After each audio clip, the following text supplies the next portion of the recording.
Toronto's bullpen is a ticking time bomb, and the front office knows it.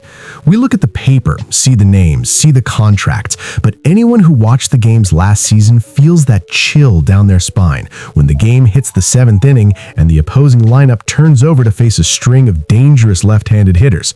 We lost Kyle Tucker at the negotiating table. We watched Bo Bichette walk away in free agency and leave a hole that isn't just technical, it's about identity. Now the reigning American League champions are at a dangerous crossroads.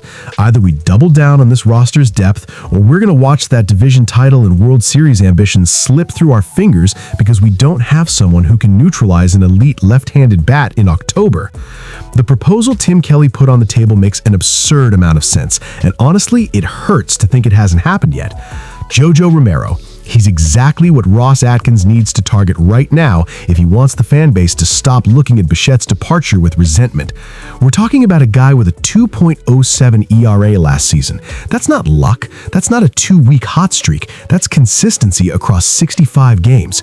Our bullpen right now is a right-handed party.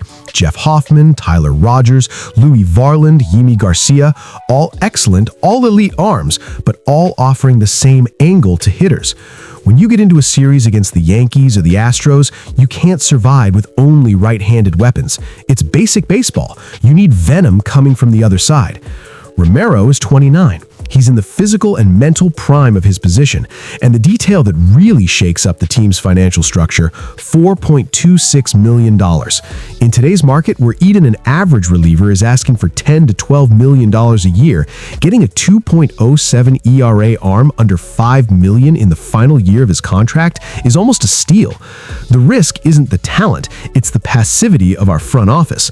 If we don't go get Romero now, before spring training, his price in July at the trade deadline will double in terms of prospects. Everyone will want this guy. But what if the issue isn't Romero's arm? What if the problem is our inability to recognize that the roster as constructed is unbalanced? We love to talk about depth. It's the front office's favorite word. But depth without variety is just a bunch of guys doing the same thing. Romero would arrive as maybe the second left-handed option in an ideal world, but with the numbers he's put up since 2023, a 2.93 ERA in more than 150 games, he becomes the unquestioned primary setup lefty at Rogers Center. His WIP is 1.24. Does he put guys on base sometimes? Sure. But he finishes the job. 55 strikeouts in 65 games show he has the emergency exit pitch our current bullpen, often built on contact and control like Tyler Rogers, sometimes lacks. Let's be honest here as fans. Bichette's departure changed the atmosphere. There's a silent pressure in Toronto right now. The team is the reigning AL champion, expectations are sky high, but it feels like the ceiling is lowering. Bringing in Romero isn't just a lefty-on-lefty statistical move, it's a signal to the clubhouse and to the league that Toronto isn't in maintenance mode. It's an aggressive move.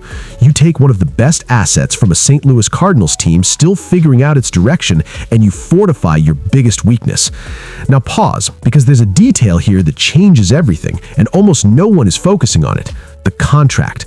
2026 is his final year. If he comes to Toronto, shines under the lights at Rogers Center, and proves he can handle the AL East pressure, you have exclusive negotiating leverage for an extension.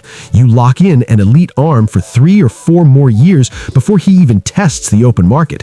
And if he fails, if the arm fades, you let him walk in October and the financial loss is minimal. It's the kind of bet that doesn't really have a downside, aside from the prospect cost, which, let's be honest, Toronto can afford if the goal is to win now. Picture the dynamic. 8th inning, Jays up 3-2. The opposing lineup sends up 2 power lefties followed by a switch hitter. Today, maybe you stretch Hoffman or hope Rogers' arm angle creates confusion.